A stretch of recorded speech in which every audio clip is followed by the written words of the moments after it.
watching this video. Make sure your name and block are on your paper, and make sure you note how many points your notes and questions are worth. Don't forget Zoom is every day at 10:20 a.m. and 12 p.m. We also have virtual conference time from 2:20 to 3 o'clock. This is a time where you can come in and ask questions. We can do intervention if you're struggling. I can do tutoring if you need it. During Zoom, we'll practice major concepts from this section that'll help you on your IP and the test on Friday. Let's go. So now you understand the law of supply and how supply increases as prices increase and vice versa. Now let's talk about how the supply curve shifts. These include rising costs, tech, and government interventions. Here's your vocabulary. Subsidy, a government payment that supports a business or market. Excise tax, a tax on the production or sale of a good.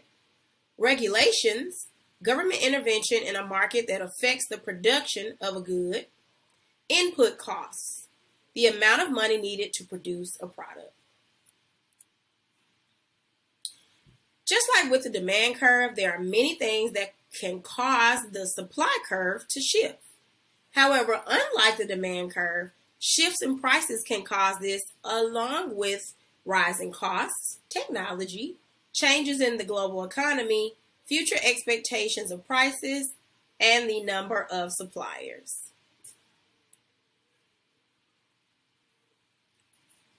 Input costs are the cost of the things you need to produce your product or service. So for example, to produce milk, you have to actually feed cows. But if the price for the feed, i.e. the food that the cows eat, increases, then the input cost of the production of milk has increased, which means you make less money. Here's another example. You create custom mugs and cups, but all of a sudden, the place you buy your cups has suddenly increased the price from $1 a cup to $1.50. These are input costs. The cup is the input. It's the raw material you're going to use to make your custom mugs. And the costs that have went up, that's the input cost. The dollar you were paying, that was an input cost. Now it's $1.50, so your input costs have went up.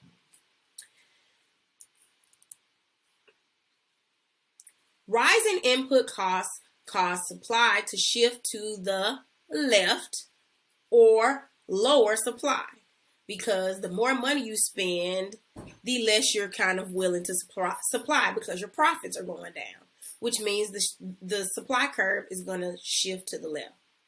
But technology is one of those things that can cause supply to increase, thus moving the supply curve to the right. An example would be a new robot that builds your product faster, so you get more supply. Or emails replacing mailing invoices or bills, which eliminates paying for paper or stamps to mail off bills. This can cause a rightward shift if you're not spending as much money. How would a rise in the cost of inputs affect supply? Tell me in complete sentences if the supply curve will shift to the right or to the left if your input costs go up. In addition to input costs, the federal government also has the power to affect the supply of many types of goods. One way the government helps supply is with subsidies. Think of subsidies like the grants you hear people get from Coahoma Community College. It's money that helps them stay in school. Some reasons the government subsidizes products might include to provide food for people or to protect industries from foreign competition. Another way the government affects the supply curve is with taxes. Excise taxes are on things the government basically doesn't like. An example of that could include cigarettes, alcohol, and high pollution gasoline. What new product do you think the Mississippi government will probably place an excise tax? On? If they place an excise tax, what way does the supply curve shift? Another leftward shift in supply is regulation. When the government requires businesses or firms to do something, it usually costs them money, such as making all car makers build seatbelts in their cars. Anytime something costs a business money, the supply curve shifts to the left. And anytime they're saving money, the supply curve is going to shift to the right, because if they're saving money, their profits are going up. So they're likely to keep making more. How does an excise tax increase production costs? Make sure you use complete sentences.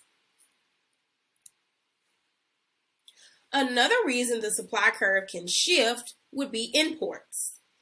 Problems in other countries, well, let me say this. Imports are things that come in from another country. So if there's a problem in that other country, it can affect the ability to import that good, which usually causes a shift to the left. But in the second example, Russia, let's just say hypothetically, Russia is importing oil to the United States, has discovered a new well of oil, which means supply is going up, i.e., it's shifted to the right, which is good for businesses. Another example would be an import ban on sugar, which would eliminate foreign sugar suppliers from the market, shifting the market supply curve to the left because we don't have as many people making it. Factors that reduce supply shift the supply curve to the left, while factors that increase supply move the supply curve to the right. Which graph best represents the effects of higher costs? So that business is spending more money on the raw supplies they need to make their product. What will happen to the supply curve? Which graph best represents advances in technology? Will the supply curve shift to the left or the right? What happens to supply if the price of a good is expected to rise in the future? If a seller expects the price of a good to rise in the future, the seller will store the goods in order to sell more in the future. If the prices of a good are expected to drop in the near future, sellers will earn more money by placing the goods on the market immediately before the price falls. So an example of this would be the iPhone 11. And let's say the iPhone 12 is coming out in a month, but consumers don't know that, but maybe the business does. The smart thing to do would be to get as many of your iPhone 11s sold now, because this price is probably going to drop soon with the new iPhone 12 coming out. The more supplies we have in a market, the more supply you'll have. That means the supply curve will shift to the right. The less supply we have in the market, then the supply curve will shift to the left. It's a little confusing. That's why I keep trying to help you get it. A key factor in where a firm will locate is transportation. So, for example, if a firm needs raw materials to make their product, which everyone does, when inputs such as raw materials are expensive to transport, a firm will locate close to that input. So, for example, if you made paper, it would be very expensive to transport timbers of wood, so you might locate your paper company right next to a forest of trees. When outputs, or the final product, are more costly to transport, firms will locate close to the consumer. So, for example, if you're selling something and it costs a lot to ship that to the various stores, then you might just park your business where there are consumers to purchase your product. For example, maybe cars. If the firm needs skilled workers, they may locate near an area known for having that demographic. For example, an art school that is near a successful art gallery, so the school knows that there will be many art students in the future. Now that you've learned why the supply curve shifts, answer this chapter essential question. How do suppliers decide what goods and services to offer? Make sure you filled out your notes, your questions. And if you have questions, make sure you come to Zoom, because if you can't answer the checkpoint questions throughout the notes, then you don't understand the major concepts. Also, please, please, please do not Google answers or ask your neighbor or any of this stuff. The answer should come from your brain and the video. If it's not coming to your brain in the video, then you need to absolutely come to Zoom and say, Ms. Brown, can we talk about that question? Ask any of your classmates. I will spend time working with you and helping you to understand. If I don't have time during our regular Zoom time, then come to virtual conference time from 2:20 to 3 o'clock. Bye!